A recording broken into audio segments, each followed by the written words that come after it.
کل کی شادیاں مشکل ہو گئی ہیں، بدکاری اور بداعمالی آسان ہو گیا ہے۔ شادیاں مشکل ہونے کی وجہ سے ہر شخص چاہے وہ امیر ہو یا غریب ہو کسی نہ کسی طرح سے پریشان ہے۔ بیٹیاں بوجھ لگنے لگی ہیں۔ بیٹیوں کے پیدا ہوتے ہی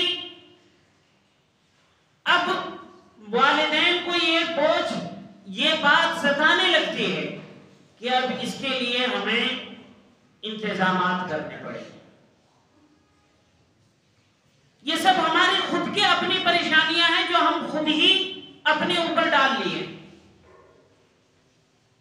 اس کے لیے ہمیں حکومت نے یا کسی اور بڑے لوگوں نے ہمارے اوپر یہ تھوپا نہیں ہے کہ آپ کو یہ کرنا ہے، اور نہ ہی اب ہمارے اوپر کوئی اور زبردستی کر رہا ہے۔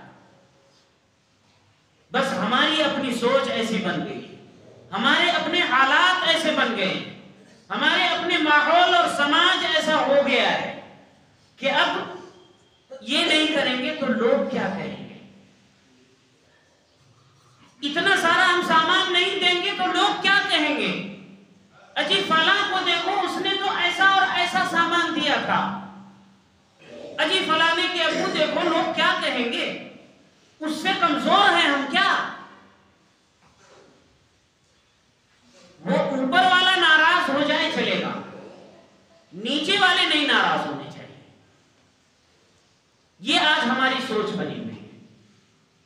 پیارے ساتھیوں، شادی بیاہ جب وقت آتا ہے، شادیاں طے ہونی شروع ہوتی، بات چیت شروع ہوتی ہے، اس وقت سے ہی غیر مناسب اور غیر ضروری اخراجات ہم اپنے اوپر ڈالتے رہتے ہیں۔ شادیاں طے ہونی جب شروع ہوتی ہیں تو آج سماج اور معاشرہ ایسا بن چکا ہے، ہم نے حالات ایسے پیدا کر لیے ہیں کہ اگر کوئی شخص سادگی سے نکاح کرنا چاہے تو اس کی بات پر ہمیں یقین ہی نہیں ہوگا۔ اگر زبانی بات چیت کوئی طے کرتا ہے تو ہم کو اور آپ کو اس پر یقین نہیں ہوگا جب تک وہ 25-50 لوگوں کو لے کر کے ہمارے گھر آئے گا، لڑکی والوں کے گھر پہنچے گا، اس میں طرح طرح کے اخراجات بوجھ ڈالے جائیں گے، خود اپنے اوپر ہم ڈالتے ہیں۔ پھر اس کے بعد جب بات ہوگی کہ ہاں پسند ہے لڑکی کی نہیں ہے، تب لینی دینی کچھ ہوگی۔ جب تک پیسے کا وہ لین دین نہیں ہوگا تب تک معاملہ پکا نہیں سمجھا جائے گا۔ پھر لڑکا والے اگر دیتے ہیں 50,000 روپیہ تو لڑکی والوں پر ضروری ہے کہ 1 لاکھ روپیہ تو کم سے کم دے، تب تو بات پکی مانی جائے گی، ورنہ ایسا سمجھا جائے گا کہ یہ لڑکی والے بڑے بخیل لوگ ہیں، کنجوس ہیں، یہ ہمارے معیار کی نہیں، ان سے ہمارا رشتہ ہونا مناسب نہیں ہے۔ یہ طرح طرح کی رسم و رواج اور خرافات ہم نے خود اپنے اوپر ڈال لی ہے۔ باراتیوں کا الگ بوجھ لڑکی والوں پر رہتا ہے، پھر باراتی بھی کہنے والے تو کہیں گے کہ ہمارے 100 لوگ آئیں گے، لڑکی والے سمجھ جاتے ہیں کہ بس کم سے کم 150 تو رہیں گے، وہ اضافی کھانا تیار کر کے رکھتے ہیں۔ سمجھی جی، دیکھیے نا، آپ سے ہم کچھ نہیں چاہتے ہیں، ہمارے مہمانوں کی آپ عزت کیجیے گا۔ اجی مہمان آپ کے ہیں، عزت وہ کیوں کریں؟ مہمان آپ کے ہیں، کھانے پینے کا سارا خرچہ وہ کیوں سنبھالے؟ آپ کو کل ولیمہ کرنا ہے، ولیمہ میں آپ کو جتنا مرضی اتنے مہمان بلاؤ اور جیسا مرضی ویسا کھانا کھلاؤ، دوسرے سے آپ زبردستی کیوں کھلوا رہے ہیں؟ دوسرے کے اوپر آپ بوجھ کیوں بن رہے ہیں؟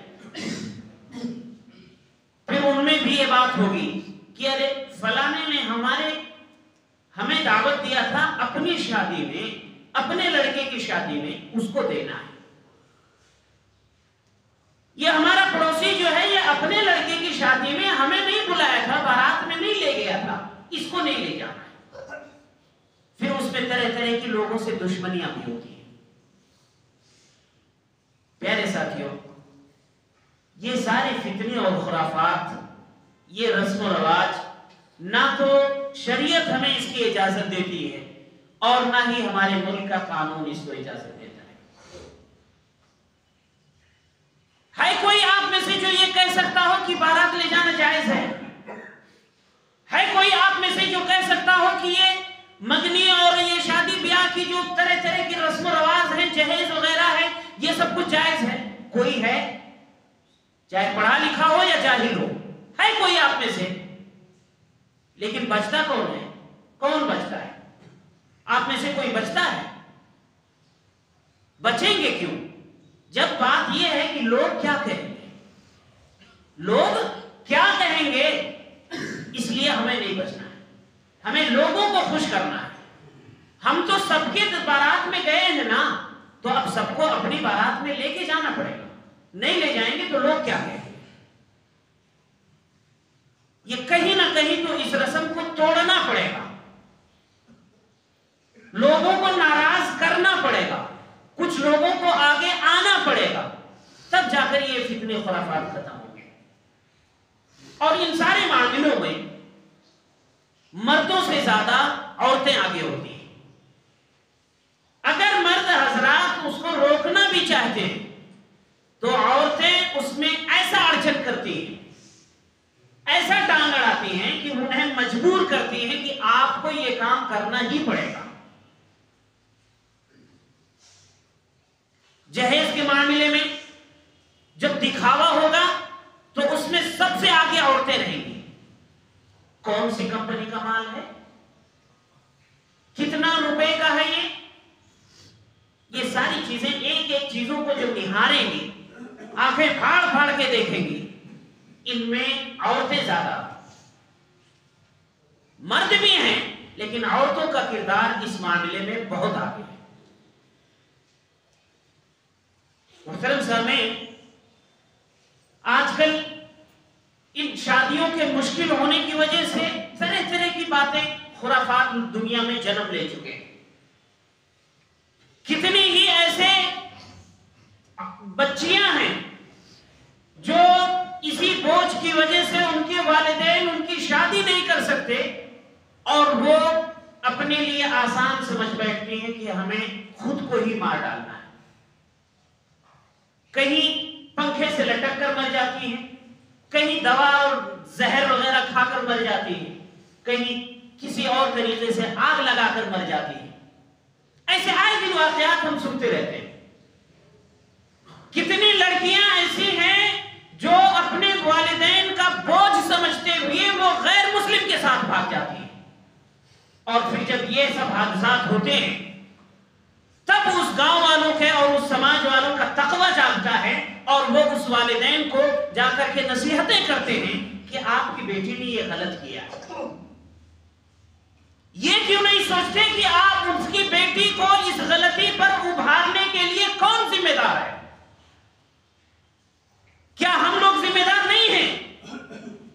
کہ یہ مالدار طبقے کے لوگ ذمہ دار نہیں ہیں؟ آخر کیوں اس کی شادی اس کے والدین نہیں کر سکے وقت پر؟ کیوں وہ لڑکی مجبور ہوئی یہ غلط طریقہ اپنانے کے لیے؟ کیوں وہ بے دین ہو گئی؟ کیوں وہ ایک غیر مسلم کے ساتھ شادی پر راضی ہو گئی؟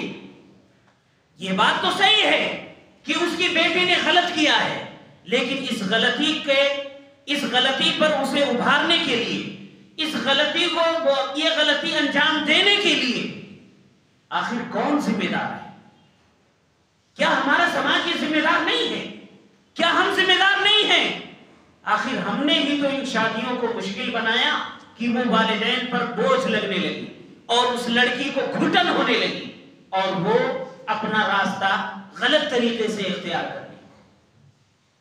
محترم سامعین، آج کل جہیز، مال مال مال، پیسہ پیسہ پیسہ، یہ شادی نہیں بلکہ ایک اچھا خاصا کاروبار ہے۔